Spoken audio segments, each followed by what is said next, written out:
everyone. Yeah. Welcome. No one's on yet? Okay. Yep, they are. We're waiting. Is that for Denise? everyone. Denise, is that you? Are you the first one? Oh, Hannah is. All right. All right. So we're ready. We're having people start their level. All right, great. Good to have you all here tonight. We have everybody. friends. We have the dog. Hey everybody. So yes, we do. We have friends with us tonight, and we're gonna look at some good habits we all need to have, so we don't eat 100 and what was it? How much sugar a year? 120 pounds. 120 pounds of sugar. So we're gonna open Explains with. a lot, actually. Now, if I only have 1 pound a year, what does that happen to everybody else? Who's the average, right? You did. You did. So I'm gonna see if I can get my Facebook up tonight. And but anyways, a couple quick announcements as people are logging on, and those of you that join us on Wednesday nights. We have Dr. Steve with his wife, and we're going to talk about habits and health, eating, sleeping, exercise, things that we can do to live longer, stay healthier. Our bodies are temples of the Holy Ghost. God created us. He created us to live a good life and a long life. That is the goal. And there's things we can do in the natural to do that. So I'll share one of my favorite verses with you guys here in just a second. But remember, those of you that, if you haven't been watching, we're starting small groups through Zoom. So I just encourage you to go to the website, look at the different groups that are available, sign up for that. Also, Growth Track. We're going to have Growth Track starting up. And again, that is a class that will happen, I think it's on Thursday night. Look at your emails when they come. And we're just getting ready to reopen. As we move forward, we're just believing that we're going to open up as soon as we can. But it still might be into June. But we're going to get there. And we're just going to continue to stay steady, stay healthy, and learn to social distance from the refrigerator, because I have not done a good job with that. I can tell you that. So anyways, let me open with a verse of Scripture. And then we're going to just kind of pick Dr. Steve's brain today and just look at talk about habits. We looked at patterns a couple weeks ago, and again, we apologize for Saturday that it didn't quite work well, but you probably want a pen and paper. I believe there'll be some good things that you can learn from tonight. And also, if you are in need of some help, getting, accountability, maybe you're struggling and maybe there's issues in your body you're struggling with. There's few people that I would recommend you go to, but Dr. Steve would be one of those that I would say look him up and talk to him and go see him. He's a great chiropractor and great practical as far as natural health goes too. So with that, in the book of Timothy, I believe it's 1 Timothy 4:8, the Bible talks about godliness is profitable unto all things, but also says physical exercise profits some.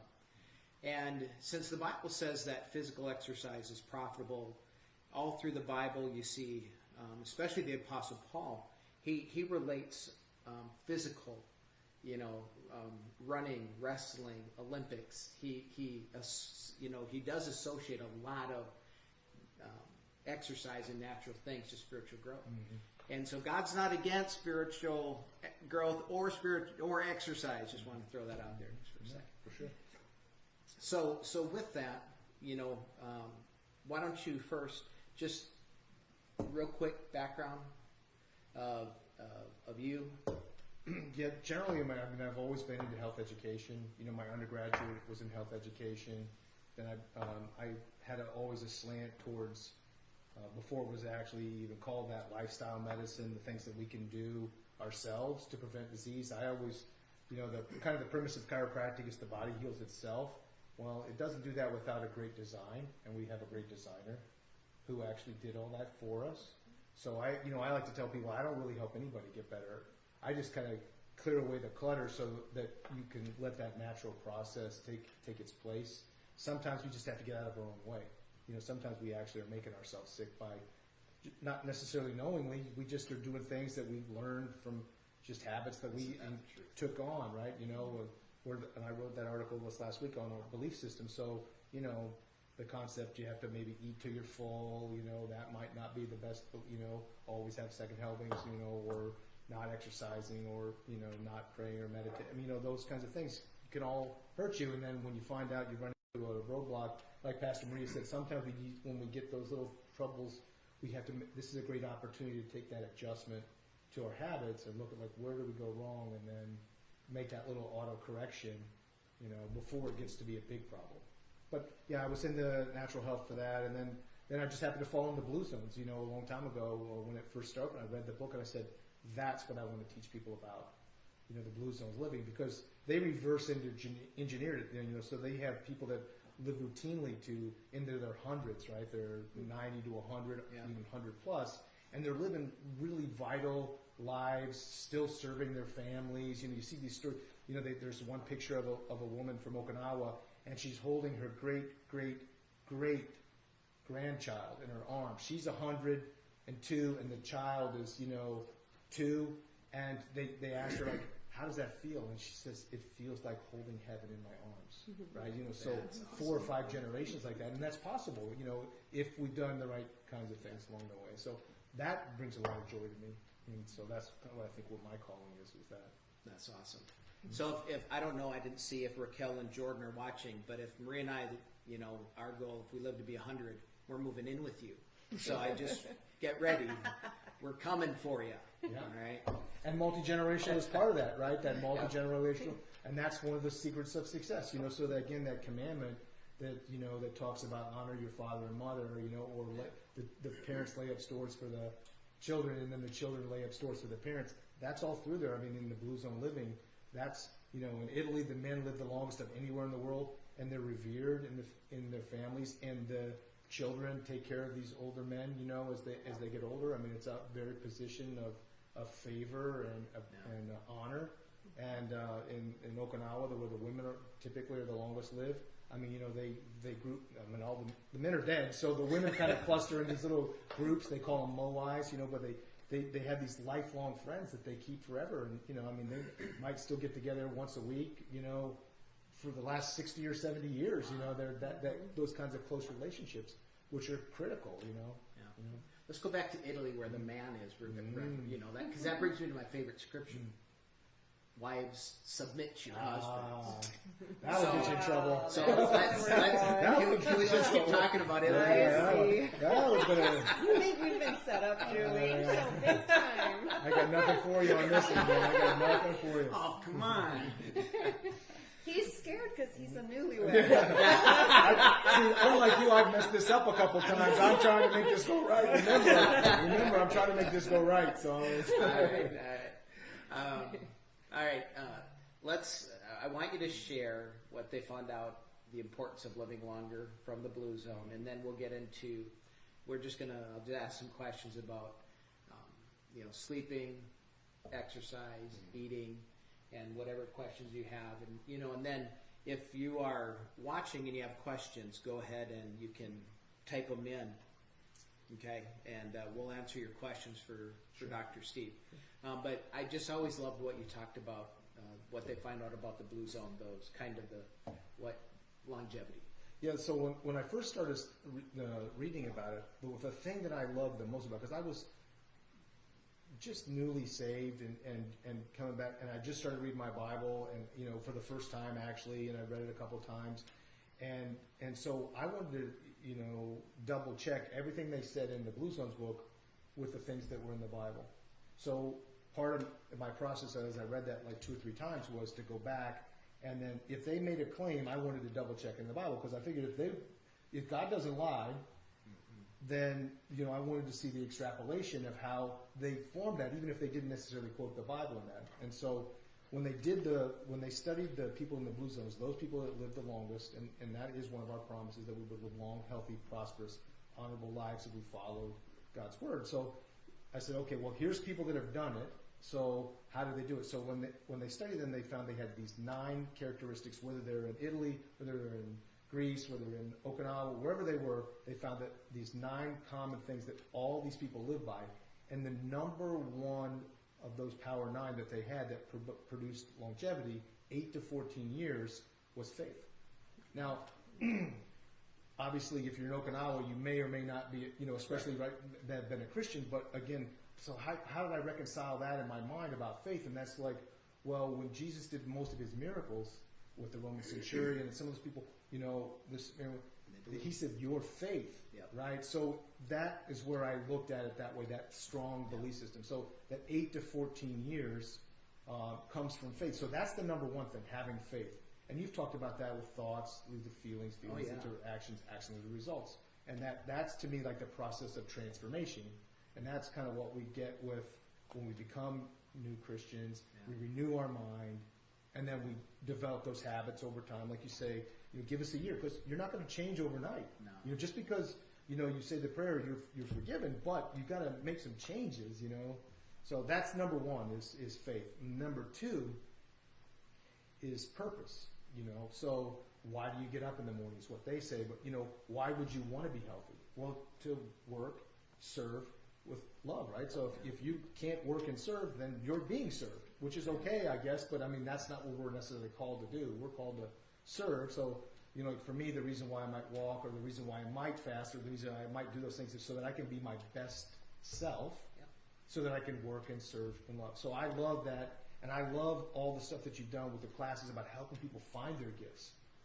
And so when I joined the Blue Zones group with NCH, when they said, well, we've got these committees. Which one would you like to be on? I said, well, I want to be on the purpose group, and I want to be on the faith-based group, because I wanted to go around, to the churches. I wanted to get the churches on board with as much as the doctors on board.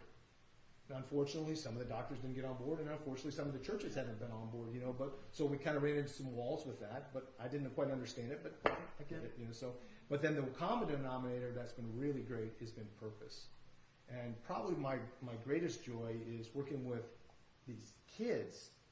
Because I've had a couple people from different churches that have said, "Hey, Steve, can you do the purpose workshop with kids?" Because one of the things that most people would like to have known is what their purpose was much earlier. Yeah. I didn't find mine out until like 40 or 50. I mean, I did the school thing and I did all those things, but it wasn't probably like between 40 and 45 that I knew, that's what I'm supposed to do. Yeah. And so when I get a chance to go to confirmation classes or do those kinds of things Volume's too low. and help, That's what I just heard. Okay. and help people find their gifts, and to see those kids find their gifts, and then they tie their gifts with their catechism statement or their those kinds of things, and then find their faith statement as well as their purpose statement. Man, that's the greatest. So We just might have to talk more towards Okay. yeah, Because I'm afraid if I get too loud. No, I'm afraid if I get out of that program, guys, I'll lose you. So we'll just be more purposeful talking to the camera. I think that'll be better. But I know you've been working hard to, in your, in your classes to help people find their gifts. And so you're already following a lot of Blue Zones principles, and I have a lot of respect for that. I mean, I'm super encouraged about it. So, when you help people find where to plug in, because some people work better with things, and some people work better with people. Right. Right, and each, a thumb and it's like that. Somebody's a thumb, somebody's an ear, somebody's a voice, and Every part has a supply. yeah. All right, so let's go into some questions. You talk about habits. Let's start with one of the things we talked about the other day, tried to, and that is the purpose of how you begin your day and end your day. So how important is that to health?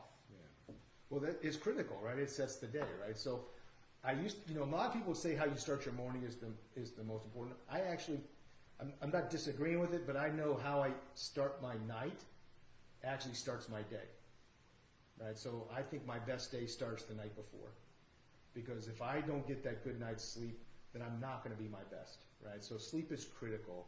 I used to see my old tagline was think right, eat right, move right, live right. But I'm renewing myself every day, and I realized that I wasn't focused on sleep. And sleep is probably one of the foundations that all those other things are built on. Because, if you don't sleep well, you can't think well the next day. Right? And if you don't sleep well, then you're more likely to go to caffeine or sugar to just try to prop yourself up. And you know, if you don't sleep well, you're going to hit that snooze button and miss your morning walk. Yeah. Right? So I purposely kind of think that the bedtime PM sets up the AM to be fresh. And then for the neuropsychology, we know that those first few minutes and those last few minutes, so like what you talk about, read a little bit of Bible in the morning, Yeah. read a bit, because it clears out the rest of the stuff, right?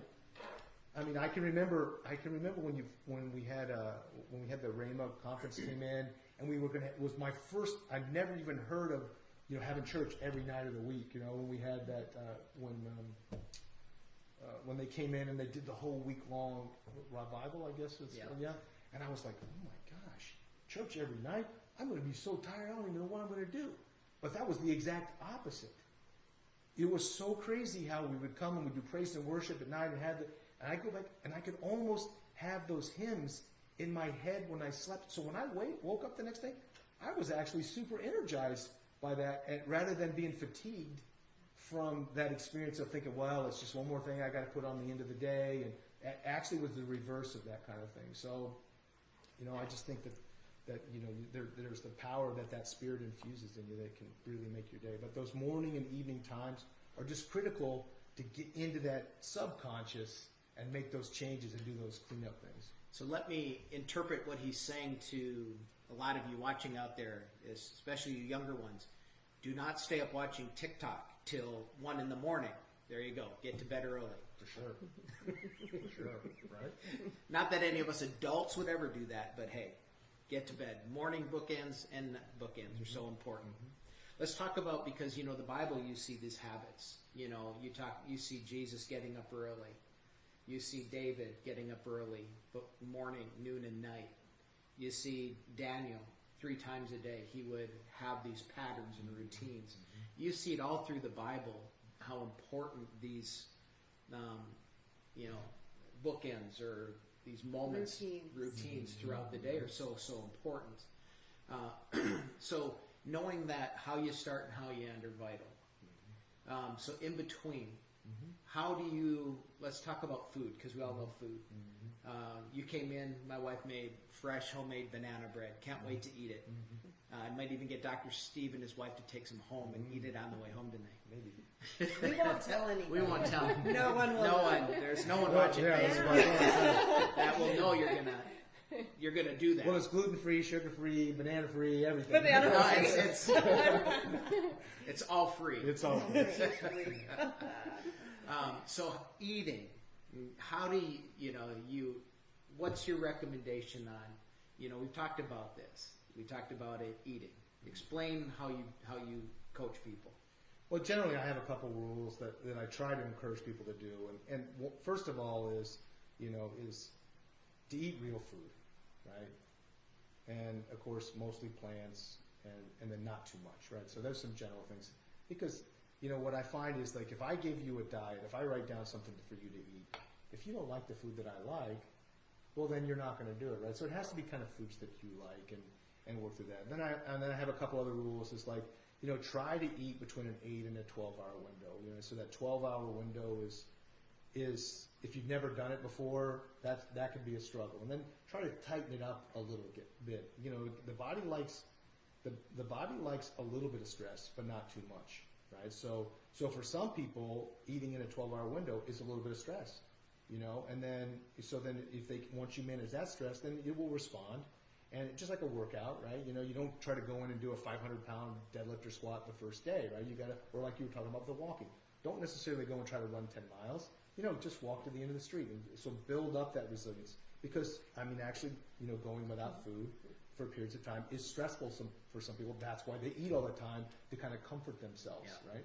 So then just work it down. And ideally, I like to, eat in that 8-hour window if possible, And then the second rule that I have is, statistically, they talk about, not eating 3 to 4 hours before you go to bed.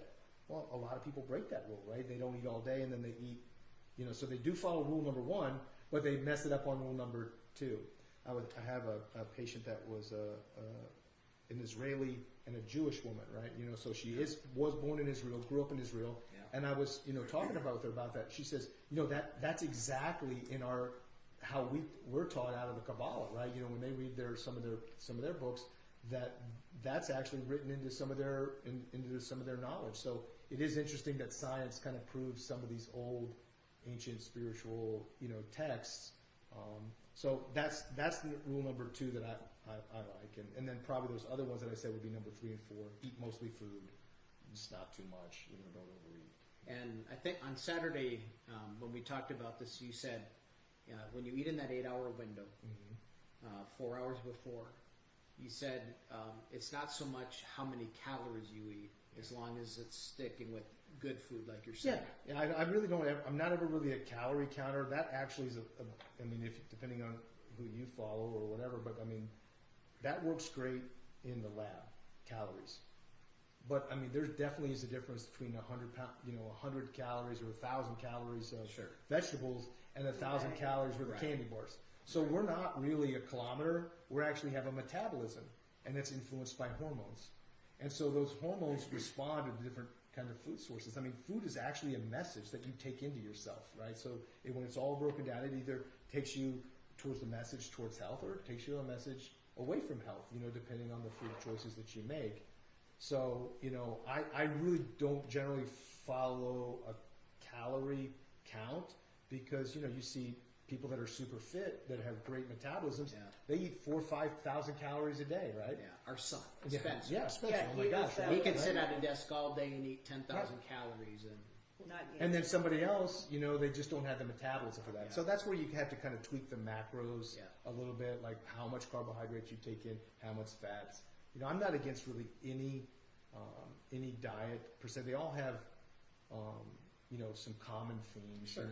and I'm not trying to be technique exclusive or diet exclusive.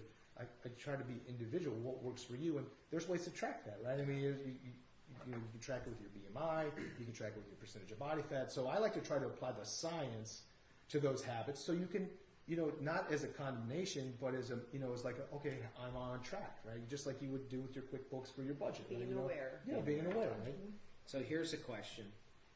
But let me add this to what we're talking about, because we have friends that have gone to Dr. Steve and are going to him, and one's in their one of the gentlemen's in his 80s, and because people say, well, I can't change, and I'm too old, and both him and his wife have lost over 30 pounds.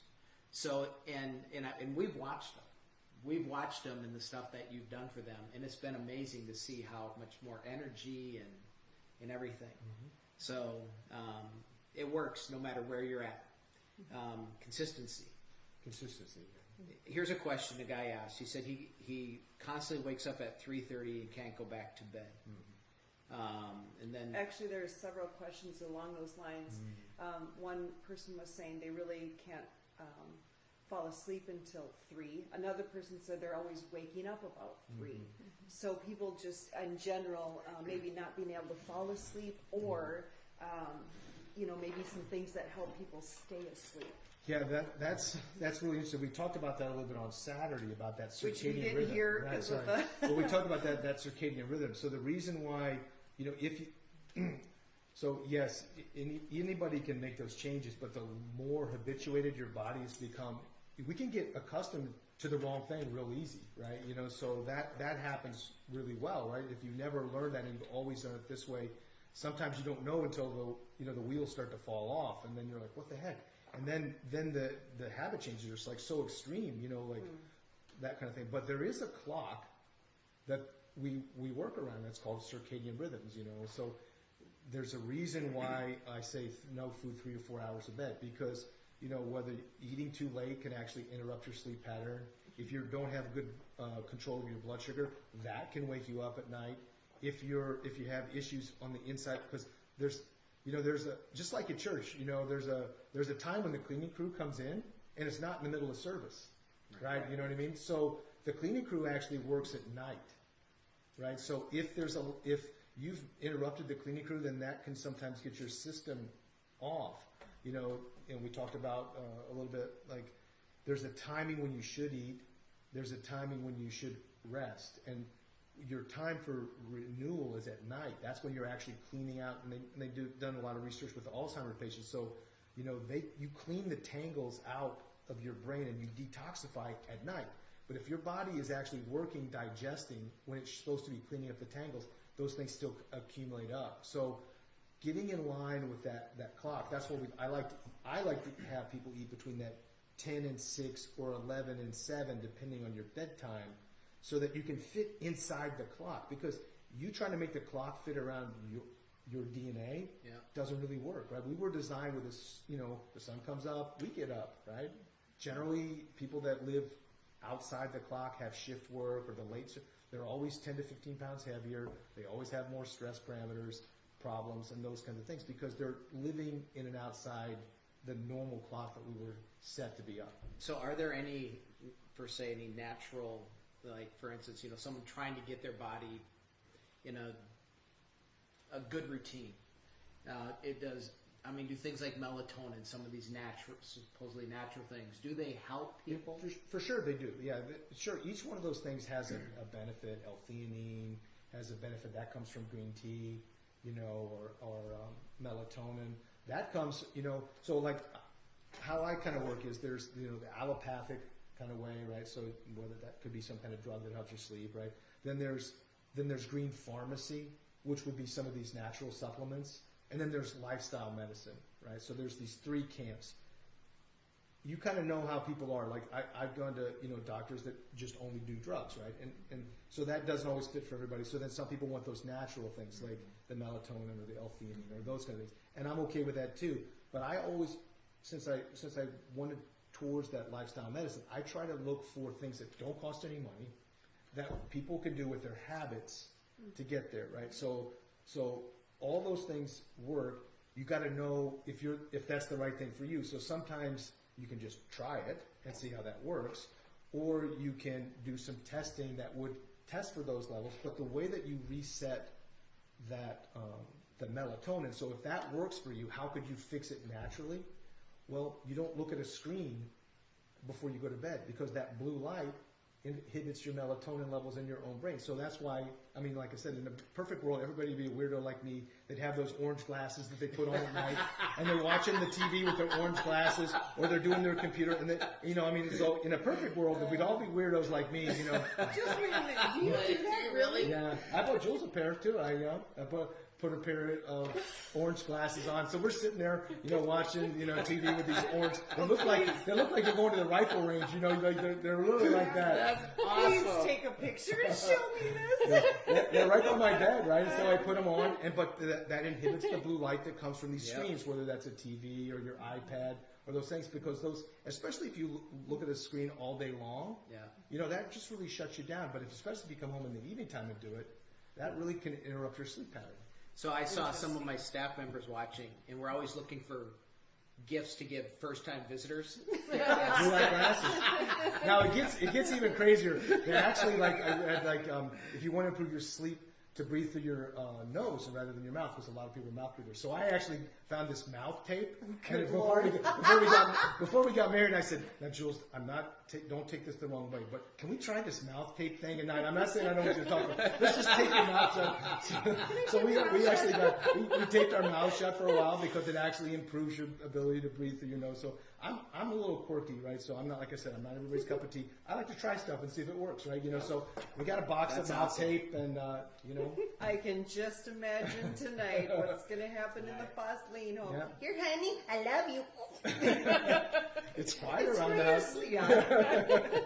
But those are actual things that scientifically work, and there's remedies, right? So that's awesome. So we've talked a little bit about food. We've talked about habits. We've talked about sleep patterns. Why don't we just kind of close out these last few minutes? Just if someone was going to start getting back to exercising, again, they, just give them, I've heard things say that if you haven't done this for a long time, just walk at least 2 weeks before you try to start running. Yeah. You hear all different types of stuff. How often? Every day, every other day. Just get some common sense guide just to, we definitely understand the patterns, and you see all this in the Bible too. You know, but just from an exercise standpoint, what would you, just in closing, what would you give as a recommendation? Generally, the recommendations that I give are walking's my primary thing. We were meant to move, right? The average person actually walked 5 miles before they even had breakfast or started, right? So you know, it started their work, right? So walking is probably my key thing. I generally, the lowest recommendation for moderate exercise is 30 minutes, 6 days a week, right? So that 150 minutes, you know, or 5 days a week. So 30 minutes is good. That's what I shoot for. I just happen to set mine up so I walk to work and I walk home. I live a mile from my office, so I can walk to work. So it takes me about 22 minutes to get to work. It takes me, you know, I'm not running. I just walk because I want to do that. So if I do that 300 days a year, then I've walked a lot of steps in a year, right? So the other goal would be to try to get to, you know, the government says 10,000 steps. So some people have watches, they can track it. You know, I used to ride my bike to work and I had a ring that would track my steps, and I realized that one, I wasn't getting the time because I could get to work so much faster, so I wasn't getting my heart rate up for that period of time. So you ideally want to get your heart rate up for 30 minutes. So I like time better than almost better than steps, and I definitely like it better than miles per hour, because what that allows for is that the grace of getting better. So if I do 30 minutes in the beginning and I'm going real slow because that's where my breath is and that's where my heart is, great. I went whatever, quarter of a mile, half a mile. But as I gain fitness, I actually go farther and longer. So I'm built, you know, so I keep the time the same. And again, it's free. You know, as long as you have feet and shoes, you know, I mean, and even not shoes, right? But I mean, as long as you have feet, that's a great exercise. It doesn't require any equipment. We were designed to move that way, and most of us sit too much. Our DNA was actually wired to be in gravity.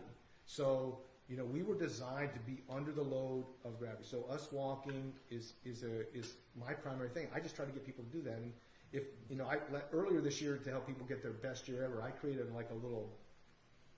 it has 30 days on it, and it has, you know, wake up, check your weight, you know, how many hours did you sleep? So you can just track it, right? Yeah. And then the next month you just put it in a little binder, right? So we did that. And if you contact Jules, I mean, we'll send it to you. It's no problem. You can have it for free, so you can track it, right? So then you can see how consistent you were, and it has all those same habits, steps, and there's a couple more, you know, sciencey kinds of things on there. And I can explain that to people at some other time if they have any questions. It's no problem. Yeah. But I mean, there's the basic things, right? How many hours you slept? We want to get 7 hours of sleep. If you don't get enough sleep, that lowers your immune system, and which is critical right now, right? So you're a third more likely to have a infection if you don't get that 7 to 9 hours sleep. So we also know that exercise improves your immune system. So not too much, but not too little. So that 30 minutes is a sweet spot. And generally, especially now, we can find that 30 minutes. I've seen more people walking than I've ever had, right? Yeah. And then certain foods, right? Foods that we know sugar lowers your immune system. We know vegetables kind of build you up. So, you know, if you eat more fruits and vegetables, and I tend to be a fan of more vegetables than fruits, but let's say you eat those and you cut down on the sugar, it's going to be a win, right? I mean, and it's all progressive. You know, you just get a little bit better each day, like you talked about in the past, that 1%, you know, just that 1%. It's critical. Yeah. It's really good. Anything you want to add? Anything? Well, just hearing that just made me think, you know, if, like, exactly what you're saying, the 1%, just say you ate 1% better. You said no to a few things that you normally don't say no to, and you said yes to some things that you would just normally pass on, that you know are healthy. And then you just started moving more, being more active, not like a crazy workout routine, but just purposely getting out there, going up and down your steps a few times if you live in an apartment or a 2-story or something, or at work. You know, don't take the elevator. Read a couple more scriptures. Like, I'm not saying like a chapter or even a book. Like, if you're not reading any, just read a few. And if you just start doing that 1% and getting a little more sleep, all that starts working towards the direction you're wanting to go. And it, you know, I'm sure just those little bits, just like that cycling group that you talked about, it just gets that momentum building, and things, you know, a lot of things that are really hard to do, like full-on huge eating change, Yeah. huge lifestyle change, huge exercise change. A lot of times those are not sustainable. But just maybe easing in and just making small, habitual changes. And Will that's really make a 100%. difference. Yeah, and don't go it alone, right? Attach yourself to people, right? Iron sharpens iron. In the blue zones, they call it, the Moai or your right tribe. So, all through Proverbs, it talks about attaching yourself to people that bring you up, right? So how critical is getting into those small, and that's really all I do. Just like you created this awesome container at Naples Church for people to learn and grow without condemnation, and they can just grow and become better there. That's all I try to do, is I try to mimic what you've done in the sense my office is a container where I try to make the healthy choice the easy choice, right? So, even with our fundamental food nights when we eat and gather together for food, there's not as many of those. It's still good food and it still tastes great, but it's healthier, right? And when we come to the exercise class, nobody necessarily feels like doing it by themselves, but that's why I teach the exercise classes, right? Steve, that's a crazy business model. Why would you help people get better? Well, the community, right? Then it's not even about me. It's about they'll show up because the other person, they know, oh, you're always there on Tuesday, and they become friends. So now it begins that moai, right? Hey, where were you last week? Oh, I was, so they feel that encouragement. Just like when we go to church, and if you miss a Sunday, like, hey, man, where were you last time? We missed you, That moai, there's power to that. That's why I like the secret sauce of the Blue Zones, because they have those spiritual, social things that are really the top ones. Yeah. And if you look at it, the food is second, and then the exercise is actually last. And that's what most people do the opposite. The one, you're really spiritual but not physical, or you can be really physical and not spiritual.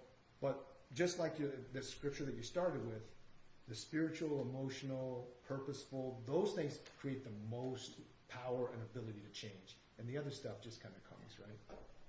I think that's so true. All right, I don't think we have just real quick. Just the last thing, and this is something that we talked about before. Just it goes back to the beginning and ending bookends. Meditating. The Bible's full of it, and that's how important is just finding that time and what you've.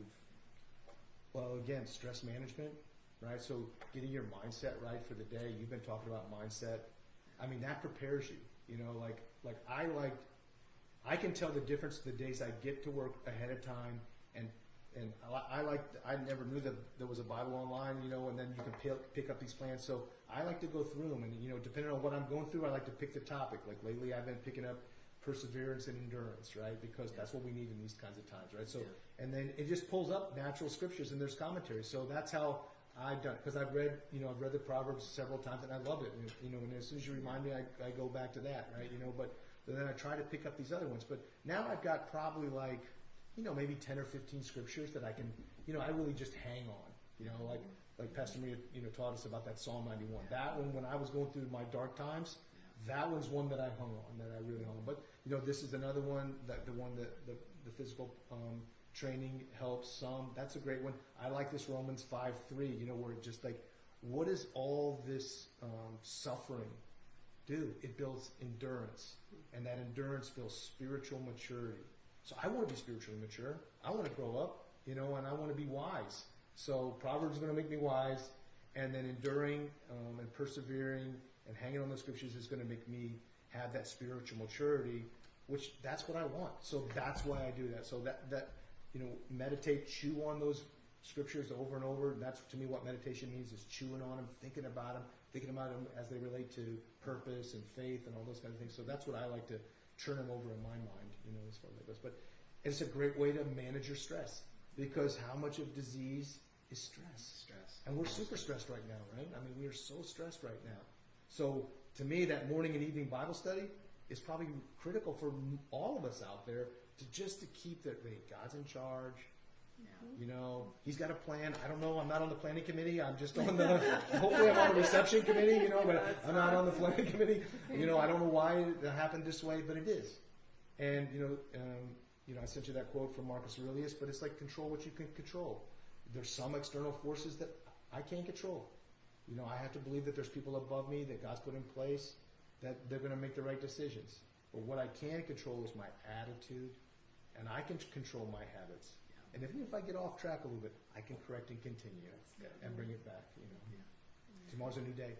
It is. That's good. That's really good. Well, you guys, thanks for being with us tonight. Thanks for watching. And, you know, something I said at the beginning of the year, strength through simplicity. And it's very true.